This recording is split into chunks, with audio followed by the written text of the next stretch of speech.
ఏ విషయం జరిగినా కూడా ఈ రెండు తెలుగు రాష్ట్రాల్లో ఆ విషయాలపైన మీ పాటలు ఉంటాయన్న. ఎవరయ్యా భారతదేశం అభివృద్ధిలున్నదండి, అది నిజమైతే దేశంలో ఏమేమి మారిందో తెలపారండి.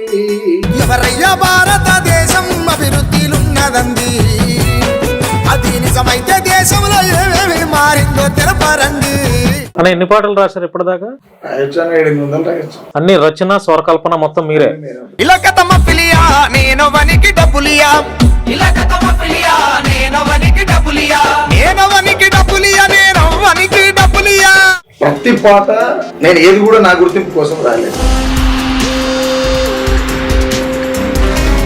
మీరు పాడిన పాటలో మొత్తం ప్రజలు పడే అవస్థలన్నీ చెప్పేశారు.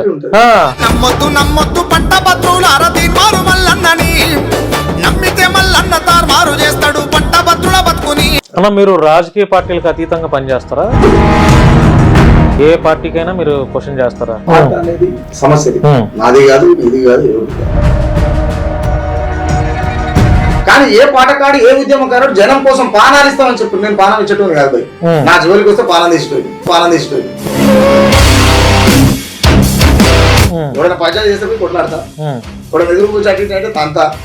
ఇట్లాంటి మాటలు చాలా మంది చెప్తారన్న. బీజేపీ పరిపాలన ఎలా ఉందన్న? గోరక్షణ గురించి మాట్లాడుతున్నటువంటి బీజేపీ ఆ గోమాంసాన్ని విదేశాలకు ఎక్స్పోర్ట్ చేసేది బీజేపీ.